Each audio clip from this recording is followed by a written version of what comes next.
Hi everyone, welcome to our channel Manam Molime. இன்னைக்கு நம்ம வீட்லயே ஹெர்பல் ஷாம்பூ வித் கண்டிஷனர் எப்படி ப்ரிப்பேர் பண்ணலாம் அப்படிங்கிறதையும் இதை ரொம்ப நாள் எப்படி கெட்டு போகாமல் பாதுகாக்கிறதுக்கான டிப்ஸையும் இதை யூஸ் பண்ணி இதனுடைய முழு பலன்களையும் பெறுறதுக்கு எந்த மாதிரி வகையில் யூஸ் பண்ணணும் அப்படிங்கிற நிறைய டிப்ஸையும் இன்றைக்கி பார்க்க போகிறோம். ஸோ வாங்க வீடியோக்குள்ளே போகலாம். அதுக்கு முன்னாடி நம்ம சேனலை நீங்கள் இப்போ தான் ஃபஸ்ட் டைம் பார்க்குறீங்க அப்படின்னா மறக்காமல் சப்ஸ்கிரைப் பண்ணிக்கோங்க. இதுக்கு தேவையான பொருட்கள்: ஷியக்காய் 1 கிலோ, பூந்தி கொட்டை 300 கிராம், பச்சைப்பயிறு 250 கிராம், வெந்தயம் 300 கிராம், உலர்ந்த நெல்லிக்காய் 200 கிராம், செம்பருத்திப்பூ 100 கிராம், எலுமிச்சை தோல் 100 கிராம், கருவேப்பிலை 50 கிராம், வெட்டிவேர் 25 கிராம், பூலான் கிழங்கு 200 கிராம். இதுவே போதுமானது. இதை மட்டும் நாம் பவுட்ரு பண்ணி வச்சுக்கிட்டாலே நம்மளுடைய அந்த பவுடர் ரொம்ப வாசனையாகவும் சூப்பரான எஃபெக்டையும் இது கொடுக்கும். இதோட எக்ஸஸாக நம்ம சேர்க்க வேண்டிய பொருட்களை வேணும்னா சேர்த்துக்கலாம். கார்போஹரிசி, ஆவாரம் பூ, அதே மாதிரி கரிசலாங்கண்ணி பொடி, ரோஜாப்பூ பொடி, துளசி பொடி, மகிழம்பூ பொடி, வேப்பிலை பொடி, மருதாணி பொடி, இந்த மாதிரி நிறைய விஷயங்களை சேர்த்துக்கிட்டே போகலாம். ஆனால் நம்ம முதல்ல சொன்ன அந்த மெஷர்மெண்ட்டோட போதும்னாலும் நிறுத்திக்கலாம். இப்போது நீங்கள் ரொம்ப கஷ்டப்பட்டு இந்த மெஷர்மெண்ட் எடுத்துகிட்டு போய் வாங்கணும் அப்படிங்கிற அவசியம் கூட கிடையாது. நாட்டு மருந்து கடைகளில் போய் ஷியக்காய் 1 கிலோ அது கூட அரைக்கிறதுக்கு உண்டான பொருட்கள் எல்லாமே எனக்கு கொடுத்துருங்க அப்படின்னா அவங்களே மெஷர்மெண்ட்ஸ் இல்லாமல் எல்லாத்தையுமே கொடுத்துருவாங்க. நீங்கள் அதை வாங்கிட்டு வந்து அரைச்சிக்கிட்டாலே போதும்.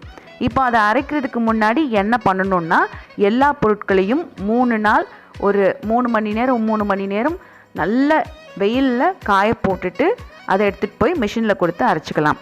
இப்போது இந்த ஒவ்வொரு பொருட்களுக்கும் உண்டான குணங்கள் என்ன அப்படிங்கிறத பார்க்கலாம். சிகைக்கான ஒரு காயை தான் நம்ம ஷியக்காய் அப்படின்னு சொல்கிறோம். நம்ம ஹேருக்கு சென்சிட்டிவாக இருந்தாலும் கூட இந்த ஷியக்காயில் இருக்கக்கூடிய pH அளவு ரொம்ப குறைவாக இருக்கிறதுனால எந்த சென்சிட்டிவான ஹேராக இருந்தாலும் இது பாதிப்புகள் இல்லாமல் அதை சுத்தப்படுத்தும். அப்படிங்கிறதுனால ஷியக்காய் யூஸ் பண்ணுறது ரொம்பவே நல்லது. இதை பயன்படுத்துகிறப்போ நம்ம ஹேருக்கு கண்டிஷ்னர் போடணும் அப்படிங்கிற தேவையும் இல்லை. இது இயற்கையான கண்டிஷ்னரும் கூட. இதில் எக்கச்சக்கமான விட்டமின்களும் இருக்குது. அப்படிங்கிறதுனால இதை பயன்படுத்தும் போது நம்ம ஹேருக்கு புத்துணர்வையும் இது கொடுக்கும்.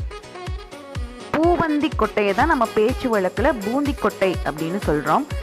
இந்த பூந்தி கொட்டைக்கு நல்ல நுழைக்கக்கூடிய தன்மை இருக்குது. இது நம்ம தலையில் எண்ணெய் வச்சு குளிக்கும்போது நம்ம தலையில் இருக்கிற எண்ணெய் பசையை நீக்கிறதுக்கும் அழுக்க நீக்கிறதுக்கும் இது பயன்படுது. அப்படிங்கிறதுனால ஷியக்காயில் இதை சேர்த்துக்கிறோம். நம்ம யூஸ் பண்ணுற ஆர்னமெண்ட்ஸில் இருக்கிற அழுக்கை எடுக்கிறதுக்கும் இந்த பூந்தி கொட்டை கழுவிய நீரில் ஊற வச்சு ப்ரஷ் வச்சு தேய்க்கும் போது அதில் இருக்கிற அழுக்கு சூப்பராக நீங்கிடும். நம்ம ஹேர் நல்லா திக்காக வளரணுன்னா நமக்கு தேவைப்படுற மிக முக்கியமான சத்து புரோட்டீன். இந்த புரோட்டீன் அப்படிங்கிறது பாசிப்பயிரில் நிறையவே இருக்குது. அது மட்டும் இல்லாமல் இதில் இரும்பு சத்தும் விட்டமின்ஸ்களும் பாஸ்பரஸ் போன்ற நிறைய சத்துக்கள் இதில் இருக்கிறதுனால இது நம்ம ஹேருக்கு பயன்படுத்தும் போது ஹேர் ஃபாலை கண்ட்ரோல் பண்ணி ஹேர் க்ரோத்துக்கு இது ஹெல்ப் பண்ணும். ஹேர் ஃபாலுக்கு மிக முக்கியமான காரணம் உடல் சூடு. இந்த உடல் சூடை தணிக்கிறதுக்கு செம்பருத்திப்பூ மிகப்பெரிய பங்கு வகிக்குது. இந்த செம்பருத்திப்பூவை நல்லா காய வச்சு இந்த பவுட்ரு பண்ணி நம்ம ஷியக்காயில் பயன்படுத்தும் போது நம்ம உடல் சூட்டை தணிக்கிறதோடு மட்டும் இல்லாமல் நுரைக்கும் தன்மையை இது கொடுத்துட்டு நம்ம ஹேரை பளபளப்பாக வச்சுக்கிறதுக்கும் இது ஹெல்ப் பண்ணும். வெந்தயத்தில் ஹை ப்ரோட்டீனும் நிக்கோட்டினிக் ஆசிட் அப்படிங்கிறதும் நிறைய இருக்குது.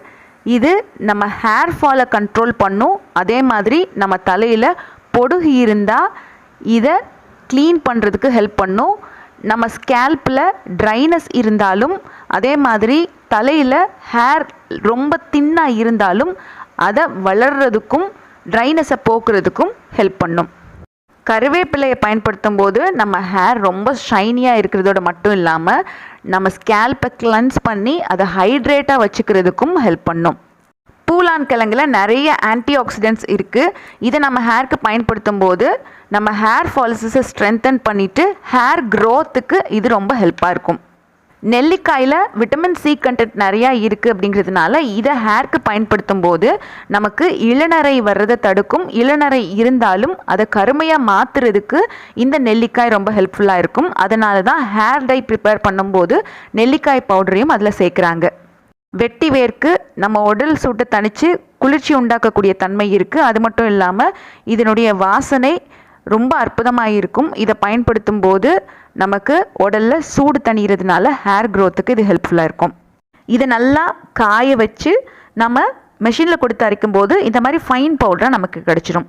இதுதான் ரொம்ப பெஸ்ட்டு. வீட்டில் மிக்சியில் அடிக்கும்போது இது ரொம்ப ஹார்டான பொருட்களாக இருக்கிறதுனால மிக்சி பிளேட் உடஞ்சிரும். இல்லைன்னா இது அவ்வளோ ஃபைன் பவுடர் ஆகாததுனால நிறைய வேஸ்டேஜ் ஆகிறதுக்கு வாய்ப்பு இருக்குது. இதை நீங்கள் 1/2 கிலோ வாங்கி வச்சாலே 250 ரூபா செலவாகும். இதை மொத்தமாக நீங்கள் ஷாம்பூ பண்ணி வச்சிங்க அப்படின்னா மிஞ்சி போனால் 2 வாரம் வரைக்கும் மட்டும்தான் இது யூஸ் ஆகும். அதுக்கப்புறம் இது ஒரு மாதிரி பேட் ஸ்மெல் வர ஆரம்பிச்சிடும். அப்படிங்கிறதுனால பெஸ்ட்டு வே இதை பொடியாக அப்படியே வச்சுக்கிட்டு எப்போ உங்களுக்கு ஷாம்பூவாக வேணும்னு நினைக்கிறீங்களோ அப்போது இந்த ஸ்டெப்பை ஃபாலோ பண்ணுங்கள். இப்போ நாம் இதை ஷாம்பூவை மாற்றுறதுக்கு உண்டான ஸ்டெப்பை பார்க்கலாம். அது மட்டும் இல்லாமல் இந்த பவுடருடைய பெனிஃபிட்ஸை டபுள் மடங்காக மாற்றுறதுக்கு உண்டான முக்கியமான ஸ்டெப்பும் கூட. ஸோ இப்போ அதுக்கு நம்ம அரைச்சி வச்சுருக்கிற பவுடரை எவ்வளோ அமௌண்ட் தேவையோ அவ்வளோ அமௌண்ட் எடுத்துகிட்டு அதோட லெமன் ஜூஸை நல்லா அதில் பிழிஞ்சு விட்டுட்டு இதோட கர்டு கொஞ்சம் சேர்த்துக்கிறோம். ப்ளஸ் ஆலிவேரா ஜெல் ஃப்ரெஷ்ஷாக கிடச்சதுன்னா சேர்த்துக்கோங்க. இப்போ நான் இது எப்படி ப்ரிசர்வ் பண்ணணும் அப்படிங்கிற வீடியோவும் போட்டிருக்கேன். அந்த மாதிரி செஞ்சதுலேருந்து 2 பீஸ் ஆலிவேரா ஜெல் இப்போ இதில் சேர்த்தோன்னே இதை நல்லா மிக்ஸ் பண்ணதுக்கப்புறம் இந்த மாதிரி ஒரு லிக்விடான ஒரு ஃபார்மில் கிடைக்கும். இதை நீங்கள் ஷாம்புவாக பயன்படுத்துறதுக்கு ஷாம்பு பாட்டிலில் ஊற்றி வச்சுட்டும் நீங்கள் மறுநாள் தலைக்கு தேய்ச்சி குளிச்சுக்கலாம். இன்னொரு முக்கியமான ஸ்டெப் என்னன்னா, சும்மா உங்கள் ஹேரை அலசுறதுக்கு மட்டும் இதை பயன்படுத்தாதீங்க. இதை நீங்கள் குளிக்கிறதுக்கு முன்னாடி ஒரு 1/2 மணி நேரம் பேக்காக இதை பயன்படுத்திட்டு இதை நீங்கள் நல்ல தண்ணியில் அலசிட்டிங்கனாலே போதும். உங்கள் ஹேரில் இருக்கிற எக்ஸஸான ஆயிலை இதை எடுத்துட்டு உங்கள் ஹேர் அவ்வளோ நல்ல க்ளோவாக இருக்கும். ரொம்ப நாள் இது எனக்கு தெரியாது. நான் பேக்காக போட்டதுக்கு அப்புறம் தான் இது எனக்கு தெரிய ஆரம்பிச்சது. அப்படிங்கிறதுனால தான் இதை ஷேர் பண்ணிக்கிட்டேன். ஹேர் ரொம்ப நல்ல சைனிங்காகவும் ஸ்மூத்தாகவும் இந்த மாதிரி செஞ்சால் இருக்கும். ஸோ இந்த வீடியோ கண்டிப்பாக உங்கள் எல்லாருக்குமே பிடிச்சிருக்கும்னு நினைக்கிறேன். இந்த மாதிரி நிறையா வீடியோஸ்க்கு நம்ம சேனலை சப்ஸ்கிரைப் பண்ண மறந்துடாதீங்க. தேங்க்யூ ஸோ மச் ஃபார் வாட்சிங்.